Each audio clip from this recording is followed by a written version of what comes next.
આ ટોક્યોનું પ્રખ્યાત અકીહાબાર માર્કેટ છે, જેને લોકો ઇલેક્ટ્રોનિક્સનું મક્કા કહે છે. આ માર્કેટમાં ખરીદદારો ઉપરાંત હજારો ટુરિસ્ટો પણ આવે છે. વાસ્તવમાં તેઓ જાપાનના હાઈટેક માહોલને જોવા આવે છે. આશ્ચર્યની વાત એ છે કે અકીહાબારનું સસ્તું બજાર હવે ચીની ઉત્પાદનોથી ભરાઈ ગયું છે. એવામાં 20 વર્ષ આગળ ચાલતા જાપાનની ટેકનોલોજીમાં પછાત કેમ રહી ગયો એ જાણીએ આ રિપોર્ટમાં.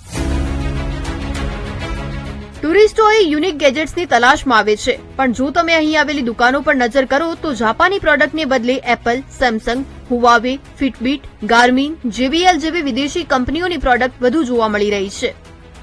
ચાઇના પ્રોડક્ટના વધતા દબદબાને કારણે કાઉન્ટર પોઈન્ટના ડાયરેક્ટર માર્કનું કહેવું છે કે દક્ષિણ કોરિયા અને ચીનની કંપનીઓએ 1990ના દાયકામાં એવી પ્રોડક્ટ બનાવવાનું શરૂ કર્યું જે ગુણવત્તામાં ભલે નબળી હતી, પરંતુ તેમની કિંમત ઘણી ઓછી હતી.